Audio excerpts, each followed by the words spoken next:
बिस्मिल्लाहिर्रहमानिर्रहीम। इस वीडियो में हम इस 3D ड्राइंग को ऑटोकैड में बनाएंगे। ऑटोकैड में जब हम 3D फिगर बनाते हैं तो हम यूजुअली देखते हैं कि कौन से साइड से हमें इसकी ज़्यादा डिटेल नज़र आता है। तो इस फिगर में हमें फ्रंट साइड से ज़्यादा डिटेल नज़र आता है, तो हम इसको पहले फ्रंट साइड से बनाएंगे। तो फ्रंट साइड में हमें ये पोर्शन नज़र आता है, ये पोर्शन नज़र आता है। मैं इसको ड्रा करता हूँ ताकि हमें क्लियरली विजिबल हो जाए। तो फ्रंट व्यू में हम ये पोर्शन ड्रा करेंगे। तो सबसे पहले हम 75 बाय 9 mm का रेक्टेंगल बनाएंगे। तो 75 ये x में डिस्टेंस है और y में 9 mm डिस्टेंस है। मैं इसको इरेज करता हूँ।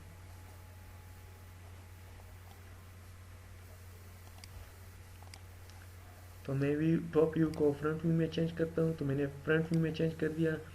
अब मैं एक रेक्टेंगल बनाता हूँ। 75 x का डिस्टेंस है, कॉमा y का डिस्टेंस 9 mm है। तो मैंने इस तरह एक रेक्टेंगल बना लिया।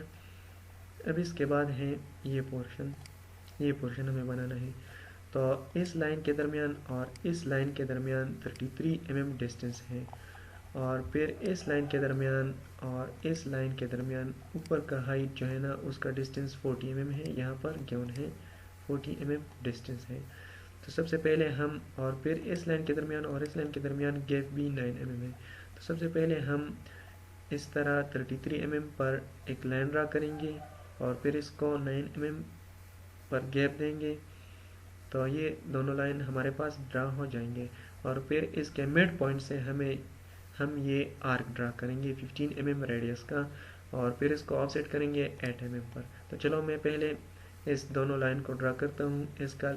इसका डिस्टेंस 33 mm है।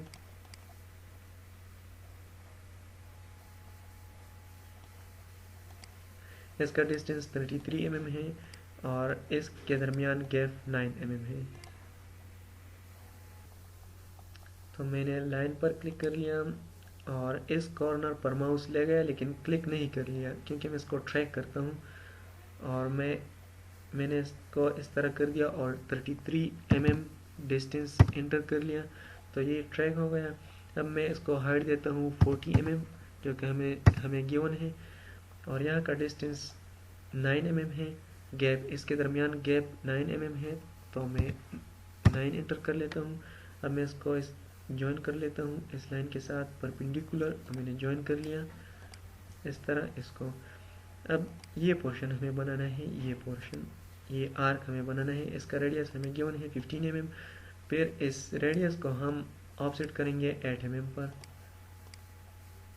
फिर इसको हम ऑफसेट करेंगे 8 mm पर, ये आर्क बनाएंगे और फिर इसको ऑफसेट करेंगे, तो हमारे पास ये पोर्शन बन जाएगा। तो मैंने सर्कल के एरो पर क्लिक कर लिया, सेंटर रेडियस पर क्लिक कर लिया और मिड पॉइंट पर क्लिक कर लिया, और रेडियस इंटर कर लिया 15 mm, और ऑफसेट करने के लिए ओ इंटर कर लिया, 8 mm डिस्टेंस इंटर कर लिया, और सर्कल पर क्लिक और इस साइड इस तरफ पर क्लिक। तो इस तरह ऑफसेट हो गया। अब जो हमारे ड्राइंग में ज़रूरी पोर्शन नहीं है, मैं उसको ट्रिम कर लेता हूँ। हमें सिर्फ इस पोर्शन की ज़रूरत है, इस पोर्शन की। तो सिर्फ मैं इस पोर्शन को ही रखता हूँ और बाकी को ट्रिम कर लेता हूँ। तो मैं इसको ज्वाइन कर लेता हूँ पहले।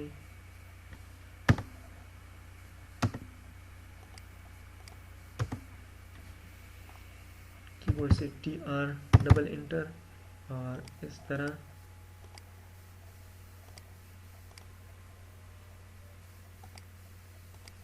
इसको ट्रिम कर लिया।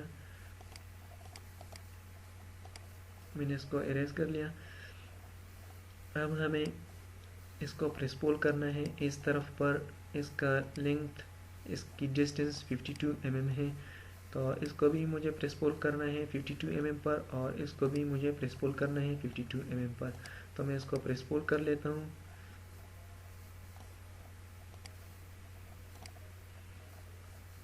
2D वायर फ्रेम को मैं रियलिस्टिक में चेंज करता हूँ, और फ्रंट व्यू को मैं SW एसोमेट्रिक इसमें चेंज करता हूँ। मैंने प्रेस पुल पर क्लिक कर लिया। और इस तरफ प्रेस पुल कर लिया 52 mm, और इसको पहले हम ज्वाइन भी कर सकते हैं, लेकिन प्रेस पुल में हम अगर ज्वाइन भी नहीं कर ले तो फिर भी हो जाता है। तो मैं इसको 52 mm डिस्टेंस देता हूँ, तो ये इस तरह हो गया। अब हमें ये पोर्शन बनाना है, ये पोर्शन।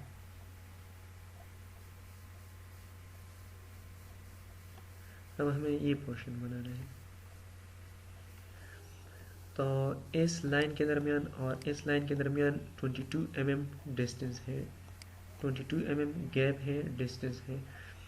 और फिर इस लाइन के दरमियान और इस लाइन के दरमियान 8 mm डिस्टेंस है। तो इस कॉर्नर से हम पहले इस तरफ 22 mm इस तरह एक लाइन बनाएंगे जो यहाँ से शुरू होगा और इस लाइन से इंटरसेक्ट होगा। तो चलो मैं इसको पहले एक लाइन बनाता हूँ 22 mm इस कॉर्नर से यहाँ तक, और फिर इसको ज्वाइन करते हैं इस पॉइंट से। मैं साइड इसको ऑर्बिट करता हूँ ताकि हमें क्लियरली नज़र आए। मैंने लाइन पर क्लिक कर लिया और इस पॉइंट पर क्लिक कर लिया और यहाँ डिस्टेंस एंटर कर लिया 22 mm, और मैं इसको इस तरह परपेंडिकुलर इसके साथ ज्वाइन कर लेता हूँ। परपेंडिकुलर, मैंने इसको परपेंडिकुलर इसके साथ ज्वाइन कर लिया, और यहाँ का इसके दरमियान गैप 8 mm का था, यहाँ पर इसके दरमियान 8 mm का डिस्टेंस है, गैप है। तो मैं इसको 8 mm पर 8 mm डिस्टेंस इंटर कर लेता हूँ, और फिर इसको अगेन परपेंडिकुलर इसके साथ ज्वाइन कर लेता हूँ, और फिर इसको इसके साथ ज्वाइन कर लेता हूँ, और इस गैप या कैंसिल कर सकते हो। अगर आप 3D ड्राइंग बनाते हो तो आप लोगों को एक चीज़ का ख्याल ज़रूर रखना होगा, वो ये चीज़ है डायनेमिक यूसीएस। आप लोगों को नज़र आता होगा। अगर ये आइकन आपके इस मेन्यू में शो नहीं होता तो आप लोग यहाँ से इसको शो कर सकते हो, डायनेमिक यूसीएस। मैंने ऑलरेडी इस पर क्लिक किया हुआ है। अगर मैं इस पर क्लिक ना करूँ तो ये यहाँ पर शो नहीं होगा, तो ये यहाँ पर शो नहीं होगा। मैं इस पर क्लिक करता हूँ तो आप लोगों को ये ऑन रखना होगा, dynamic UCS, snap UCS to active solid plane. आप लोगों को ये ऑन रखना होगा 3D ड्राइंग के लिए। तो हमने इस पोर्शन को बना लिया। मैं इसको ऑर्बिट करता हूँ। अब मैं इसको मिरर करता हूँ क्योंकि ये इस तरफ पर भी है और इस तरफ पर भी है, तो मैं इसको मिरर कर लेता हूँ। सबसे पहले मैं इसको ज्वाइन कर लेता हूँ इस रेक्टेंगल को। तो मैंने इसको इस तरह सेलेक्ट कर लिया और जे इंटर कर लिया ज्वाइन करने के लिए। अब मैं इसको सेलेक्ट कर लेता हूँ, तो मैंने इसको सेलेक्ट कर लिया और कीबोर्ड से MI एंटर कर लिया मिरर करने के लिए। Specify first point of mirror line, तो मैं इसको इस पॉइंट से मिरर कर लेता हूँ। तो मैंने इसको मिरर कर लिया। ये मिरर का ऑप्शन ऑलरेडी हमने 2D में पढ़ा है, तो मैंने इसको मिरर कर दिया। अब मैं इसको प्रेस पुल कर लेता हूँ इस तरफ। तो मैंने प्रेस पुल पर क्लिक कर लिया और इसको इस साइड पर प्रेस पुल कर लिया इस तरह, और इसको इस साइड से प्रेस पुल कर लिया इस तरह। अब ये फिगर इस तरह बन गया है। जो पोर्शन हमें इसमें नेसेसरी नहीं है हम इसको ट्रिम कर लेते हैं, हम इसको इरेज करते हैं, इसको रिमूव करते हैं। हमें सिर्फ ये इस तरह का फिगर रिक्वायर्ड है, तो हम एक्स्ट्रा पोर्शन को रिमूव करेंगे।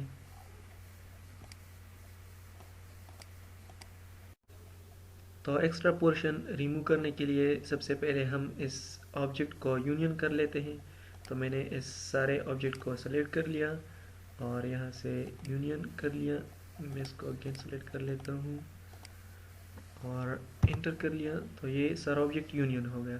अब ये यूनियन होने के बाद प्रेस पुल पर क्लिक करना है, तो मैंने प्रेस पुल पर क्लिक कर लिया और इस पोर्शन पर क्लिक करना है, इसको इस तरफ प्रेस पुल करना है और इस पोर्शन को इस तरफ प्रेस पुल करना है। तो हमारा ऑब्जेक्ट बिल्कुल एग्जैक्टली उसी तरह बन गया जो हमें रिक्वायर्ड था।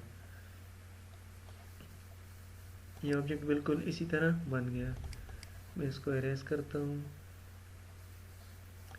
तो ये ऑब्जेक्ट बिल्कुल इसी तरह बन गया।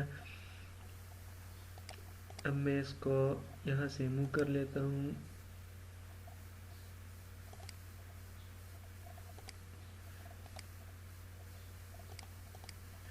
और इसको मैं इरेज कर लेता हूँ। इस 2D ड्राइंग को, इसको मैंने इरेज कर लिया।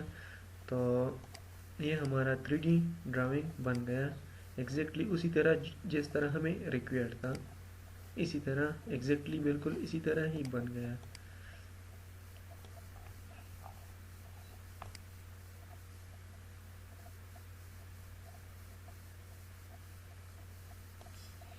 Thanks for watching. If you facing problem, then comment below.